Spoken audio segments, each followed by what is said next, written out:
It's time to be praying, folks. Time to be really involved in researching. And it's time to be standing up to Hollywood and the leftists that say, let's accelerate a war with Russia. And let's have no-fly zones and bomb Russian convoys. No, no, no, no, no, no, no. This is how nuclear wars happen. A cornered Russian autocrat with his own people turning against him, tricked into this war, and the globalists thinking that they can win this thing with overwhelming force. I mean, there's Russian submarines right over there in the Pacific Ocean, 10 miles off the coast from where I sit, on record, 12 miles off international waters, with sea-launched cruise missiles that from the time they launch, in a minute and a half, a 50 megaton or larger warhead detonates right above Los Angeles and vaporizes that city right there. See that city over there? It'll be gone in 2 minutes. That's one of those just launched. And you know, Rob Reiner and the left and all these Democrat Congress people and some Republican Congress folks, like the senator from Mississippi, says go ahead and nuke them first. Hey, we got more nukes than they do. Oh, great, we can blow up the Earth 5 times. The Russians can only do it 2 times. It doesn't matter. We can't stop their sea-launched cruise missiles. We can't stop their hypersonic Mach 10 missiles. You understand that? The worst case scenario in the Ukraine crisis is now unfolding, and it's something we predicted 3 weeks ago when this conflict started could happen. And that is Putin beginning to arrest leaders of his cabinet because he believes they may stage a coup against him because he's beginning to lose the war in Ukraine. That means Russia will then only double down, and the doomsday clock will tick closer to midnight in nuclear war. That's why I've been against Russia's invasion of Ukraine, but I was also against NATO for the last decade, overthrowing governments there and shipping billions of dollars of weapons into the country. George Soros goes on CNN and brags he overthrew the Ukrainian government 8 years ago. He goes on C-SPAN and brags and says we're going to take over the Russian Empire, which is poking the bear to get Russia to invade. And Putin has now put on house arrest, the spy chief of the FSB, the KGB, and his underlings, and is threatening to arrest others. We know it wasn't really Ukrainians that killed some of the Russian generals. The intel's coming in that they weren't following orders to press the attack basically on ethnic Russians, their own people in Ukraine, so he had them killed in the last week and a half. Ladies and gentlemen, there's so many facets to this to understand the history and the background and all of it.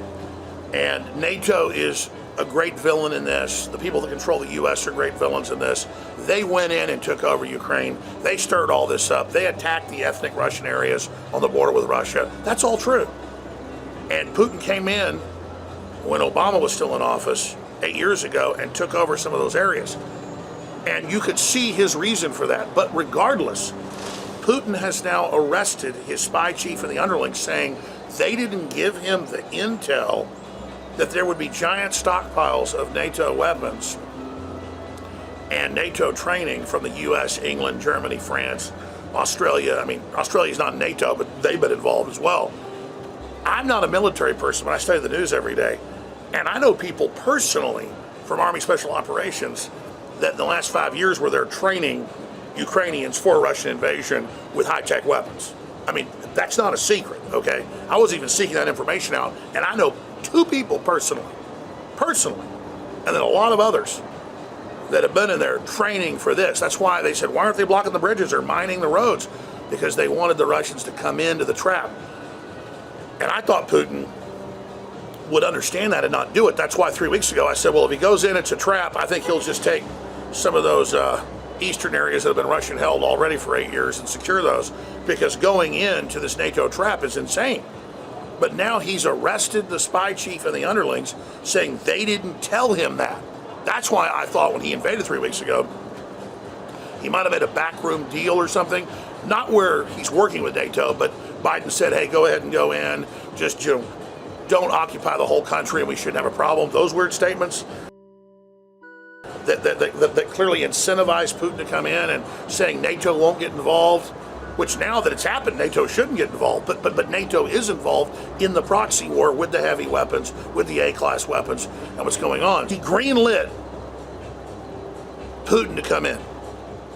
And now, here's the other huge point. Putin has asked the communist Chinese, he says, we're in an emergency to give them weapons and troops. I mean, this is turning into World War III right in front of us. They're skipping the theater war. They're skipping the Continental War that then leads to the larger world war and nuclear war, perhaps, going right to the communist Chinese. And I didn't just believe U.S. News on this. I went and checked it out of Russia and out of China. Just spent an hour looking into this and making some phone calls. So, check on the news, and well, okay, it's not that bad. And I went ahead and came here because Russia said 2 days ago, we're going to start bombing NATO convoys coming in out of Poland from the west into Ukraine. One of those gets taken out, I mean, it's off the races. NATO's going to come into this publicly. So I blame the globalists, I blame NATO, I blame people that control Biden for setting this up, and Soros and pushing it. But I also blame Putin for precipitously coming in and walking into this trap that now brings the whole world into it, which is part 2 of the Great Reset. And if you think people paying, I was reading today that in Chicago they're paying up to $9 a gallon for gas.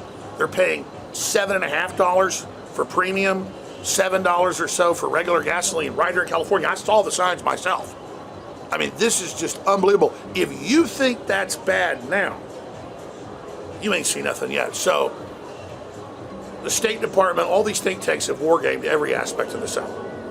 And they said in the 2019 drill, don't back Ukraine and stop giving them weapons. A Pentagon drill, major tabletop exercise with a bunch of agencies and corporations, because it will probably lead to a European war with tactical nuclear weapons and 1 billion people dead.